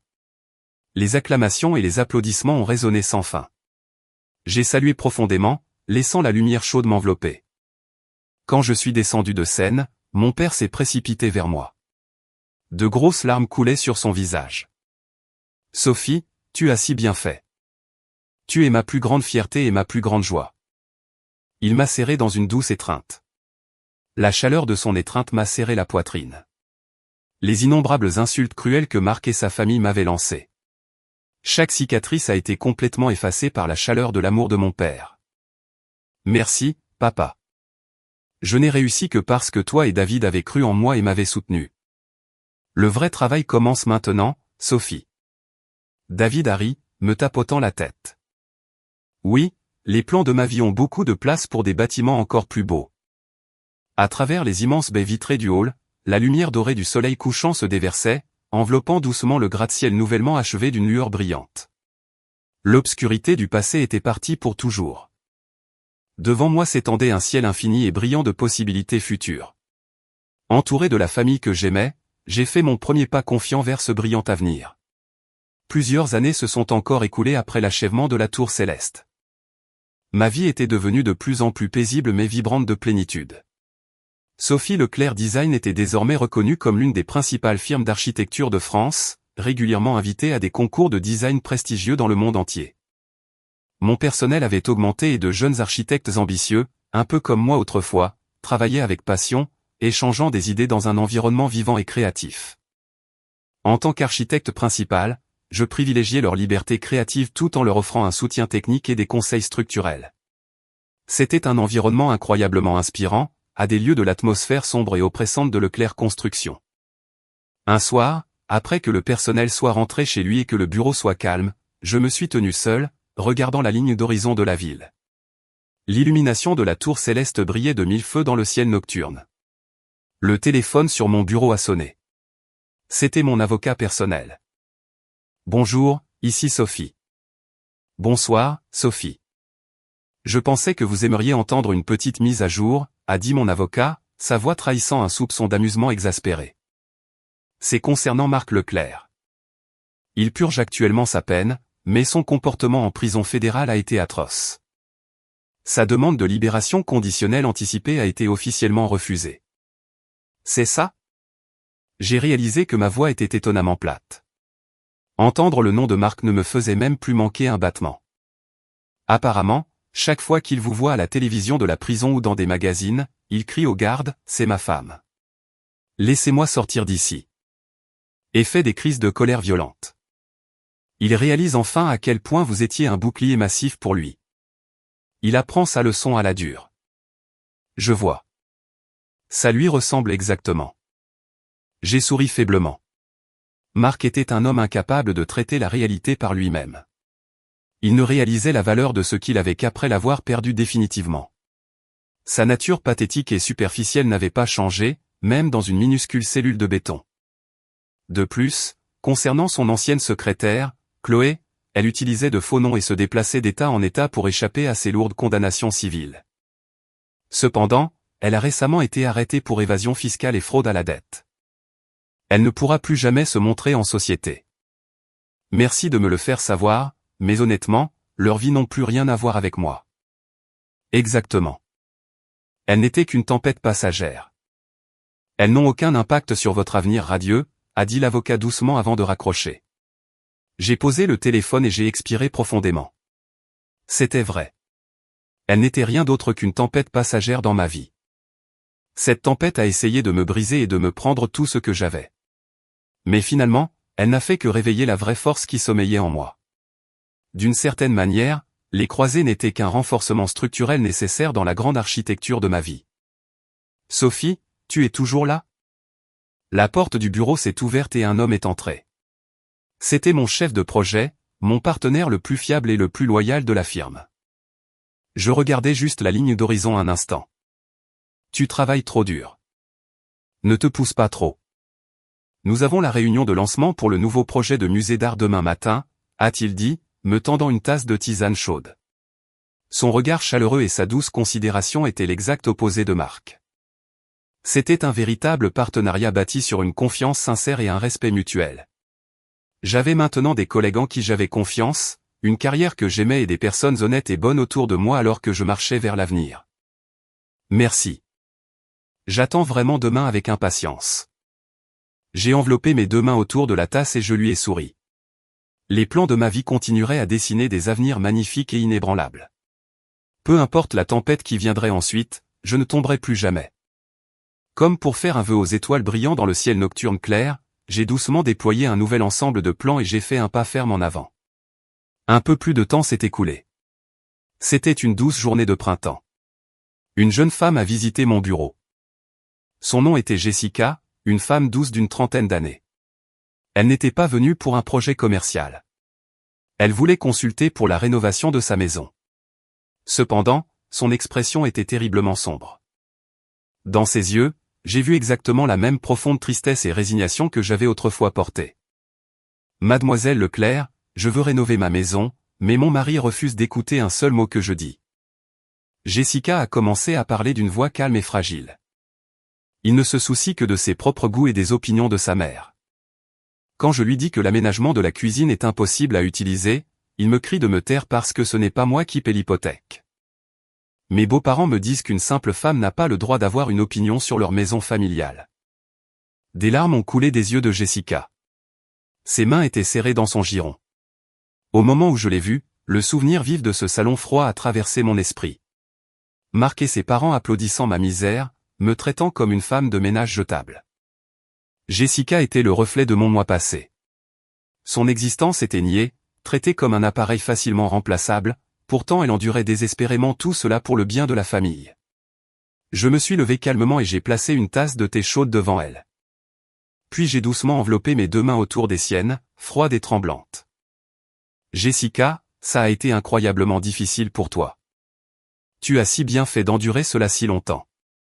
Je l'ai regardé droit dans les yeux et j'ai parlé avec une douceur absolue. Dans le monde de l'architecture, la partie la plus importante de la construction d'une maison est la fondation. Peu importe à quel point la maison est magnifique ou chère à l'extérieur, si la fondation est instable, tout s'effondrera facilement lors d'une tempête mineure ou d'un tremblement de terre. La vie est exactement la même. La fondation de ta vie n'appartient à personne d'autre. Elle est tienne. Broyer ton âme et souffrir en silence pour le bien des autres, c'est comme détruire ta propre fondation de tes propres mains. Jessica a retenu son souffle, hochant lentement la tête comme si elle laissait mes mots s'imprégner dans son cœur. Si cette maison est un endroit qui refuse de te valoriser, il est tout à fait normal de tout démolir et de recommencer. Parfois, plutôt que de te forcer à réparer un bâtiment cassé, tu trouveras beaucoup plus de bonheur en le démolissant jusqu'à la terre et en construisant une belle nouvelle maison sur un terrain vide qui n'appartient qu'à toi. Entendant mes mots, Jessica est restée silencieuse pendant longtemps, laissant ses larmes couler librement. Ce fut une libération silencieuse, lavant des années de frustration et de tristesse. Finalement, elle a lentement levé la tête. Une petite lumière inébranlable s'était allumée dans ses yeux. Mademoiselle Leclerc, merci. Je vais faire face à mon propre cœur et découvrir ce que je veux vraiment. Je ne vais plus vivre la vie de quelqu'un d'autre. Je vais dessiner les plans de ma propre vie. Je suis avec toi et si jamais tu décides de construire une nouvelle maison, je te promets que je concevrai la maison la plus solide et la plus chaleureuse du monde juste pour toi. J'ai souri, serrant fermement ses mains. Quand Jessica a quitté le bureau, son dos était beaucoup plus droit qu'à son arrivée. Je savais qu'elle forgerait un nouveau chemin lumineux pour elle-même. Chacun est l'architecte de sa propre vie. Peu importe la dévastation de la tempête, peu importe la déraison de la trahison, nous avons toujours le pouvoir de jeter le design et d'en créer un nouveau. Le jour où mon mari a déclaré qu'il épousait sa secrétaire de 20 ans, le jour où mes beaux-parents se sont moqués de moi alors que je signais les papiers du divorce, je n'avais pas tout perdu. J'avais simplement été placé sur la ligne de départ ultime, ayant eu la chance de redessiner ma vie à partir de zéro. Par la fenêtre, une douce brise printanière emportait des pétales de cerisier dans le ciel bleu. Les plans que je continuais à dessiner abriteraient sans aucun doute de nombreuses personnes, nous guidant tous vers un avenir brillant. Quelques week-ends plus tard, j'ai visité le domaine familial. Pour la première fois depuis longtemps, nous étions tous réunis autour de la table à manger dans la véranda donnant sur le jardin. C'était une réunion de famille spéciale pour célébrer le 70e anniversaire de mon père. « Sophie, tu as vraiment construit une tour magnifique », a dit mon père joyeusement, levant un verre de scotch et plissant les yeux de fierté. « Merci, papa. Mais ce bâtiment n'existe que parce que toi et David avez toujours cru en moi et m'avez soutenu. » Mon frère David a levé maladroitement son verre. « Je n'ai pas fait grand-chose. J'ai juste dégagé un peu les ordures de ton chemin. » À ces mots, nous trois avons éclaté de rire sincère. Au cours des années qui ont suivi la guerre avec Marc et sa famille, mon cœur avait été complètement guéri par les liens chaleureux de ma vraie famille. En regardant le magnifique saule pleureur dans la cour, je me suis souvenu de la raison originale pour laquelle je voulais devenir architecte. Quand j'étais petite fille, l'entreprise Durand n'était pas le géant riche qu'elle est aujourd'hui. Mon père a commencé avec une petite entreprise, rentrant à la maison couvert de terre tous les jours. Ma mère le soutenait sans relâche. Chaque fois qu'elle voyait les maisons maladroites que je dessinais au crayon sur des brouillons, elle me tapotait doucement la tête. Les maisons que Sophie dessine ont l'air si chaleureuses et confortables. Je serais si heureuse si nous pouvions tous vivre un jour dans une maison que tu as construite. Ces mots doux étaient gravés dans mon âme. Je voulais construire des lieux qui rendaient les gens heureux. Mais pendant mon mariage avec Marc, j'ai presque perdu de vue ce rêve et ma propre estime de soi. Le fait d'être constamment traité de profiteuse inutile et stérile a paralysé mon cœur. Ces jours sombres ont érodé mes rêves les plus précieux.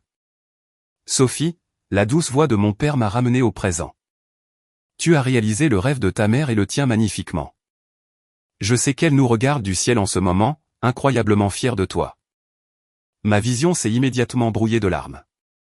Je les ai retenues et j'ai hoché la tête profondément. Oui, j'espère vraiment qu'elle l'est.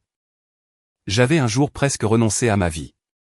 Mais parce que j'avais touché le fond, j'ai trouvé la force de me relever. Les gens qui m'avaient trahi pourrissaient actuellement derrière des murs froids, étouffés par leurs propres regrets. Mais il ne restait pas une seule goutte de haine ou de colère dans mon cœur pour eux. Ils n'étaient que des méchants temporaires dans mon histoire, un prologue destiné à préparer le terrain de ma véritable narration. J'ai une idée pour un nouveau projet, ai-je dit, ma voix vibrant d'excitation alors que j'essuyais une larme. Un nouveau projet? Quel genre de bâtiment? David s'est penché en avant, intrigué. Pas un gratte-ciel commercial ou un condo de luxe. Je veux concevoir des installations sociales et des logements communautaires pour les familles monoparentales, les enfants dans le besoin et les personnes déplacées par des catastrophes, des lieux où ils peuvent se sentir en sécurité et sourire à nouveau. Pas à but lucratif, mais des bâtiments destinés à vraiment sauver des gens. Entendant ma proposition, mon père et David ont échangé un regard, puis ont hoché la tête plus fermement que jamais. Brillant. C'est exactement le genre de travail que l'entreprise Durand et toi étiez destinés à faire. Nous te soutiendrons de tout ce que nous avons. Oui, Sophie, j'ai hâte de voir ces plans. L'encouragement chaleureux de ma famille m'a doucement poussé en avant.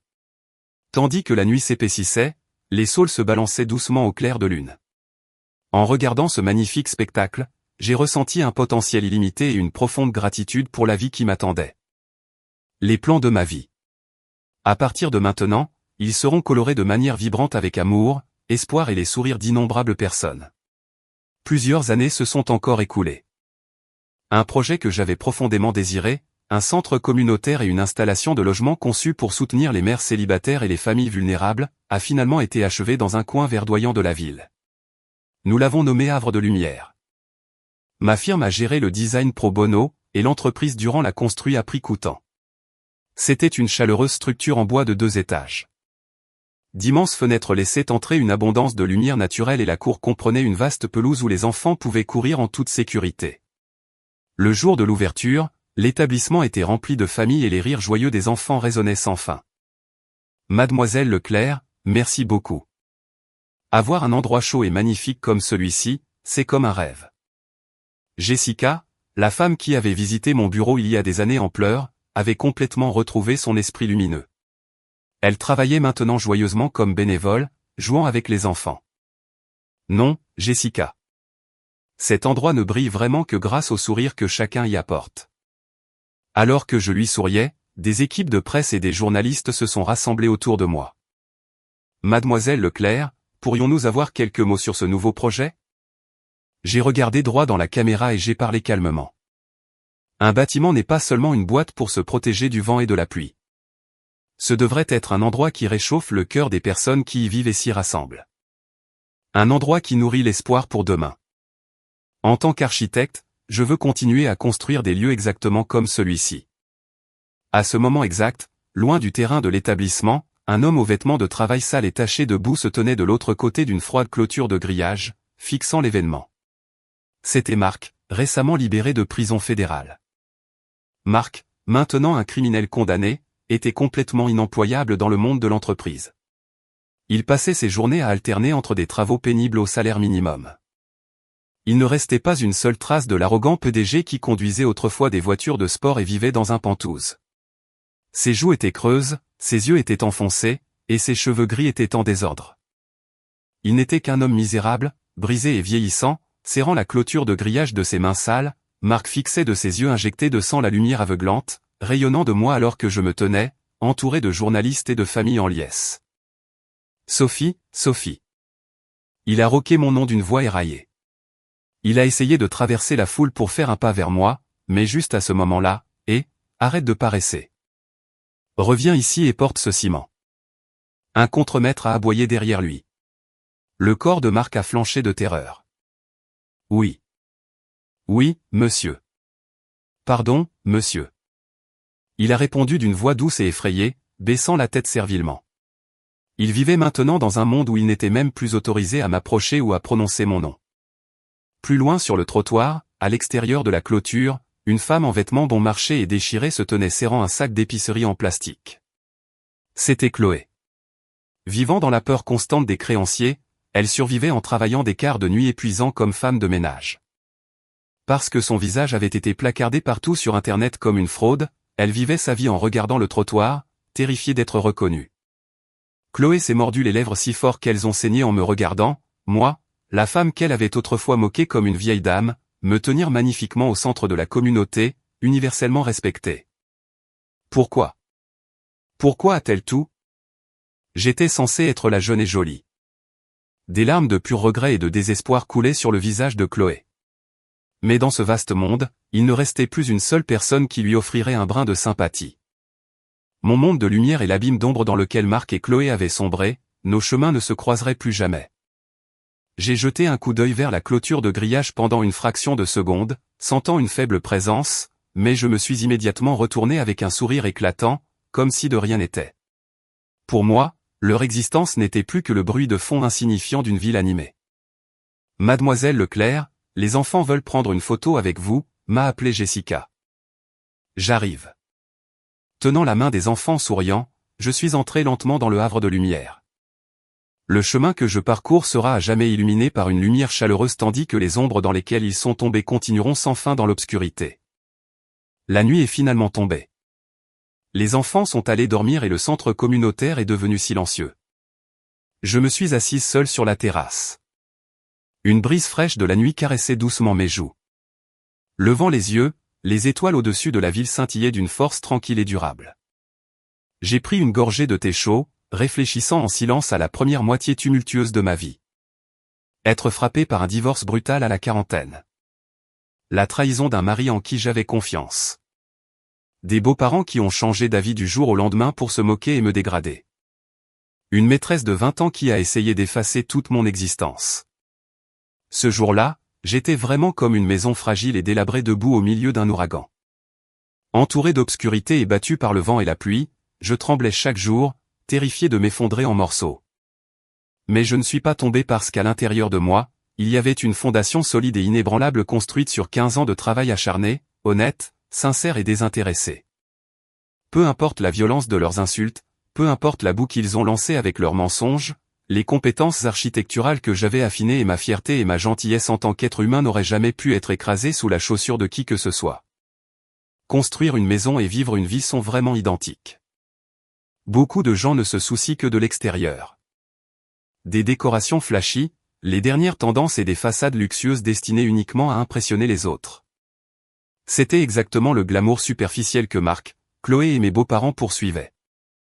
Mais ils ont complètement négligé les piliers les plus vitaux, l'honnêteté, l'intégrité et le respect. Une vie construite sur le sable fragile des mensonges, de la trahison et de l'arrogance n'avait d'autre choix que de s'effondrer au moment où moi, leur seul véritable pilier de soutien, j'ai été retiré. Si vous lisez cette histoire et que vous vous trouvez au milieu d'une tempête injuste et violente comme moi autrefois, s'il vous plaît, croyez mes mots.